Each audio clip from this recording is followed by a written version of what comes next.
Na občini Mirna pričakujejo, da bodo tisti, ki so lani že kupili zemljišča na Rojah, še letos pristopili k gradnji stanovanjskih hiš. Imamo trenutno 5 prodanih parcel oziroma za 5 individualnih objektov, v povpraševanju oziroma v dogovorih so še 3 sedaj, skupaj jih bo ostalo še potem 7, kajti 10 jih je potem še prostih.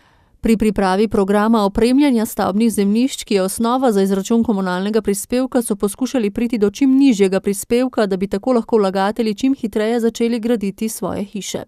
Komunalni prispevek je približno odvisno od velikosti objekta, ampak se giblje tam, ker je to vse skupaj na novo opremljeno, med 8 in 14 tisoč evri. Območje Roje 4 sicer predstavlja edino sosesko v občini, kjer bo možno graditi stanovanjske objekte. Na občini pa razmišljajo, da bi pristopili še k izdelavi načrta v Zapužah, pozneje pa še na območju proti Sotli.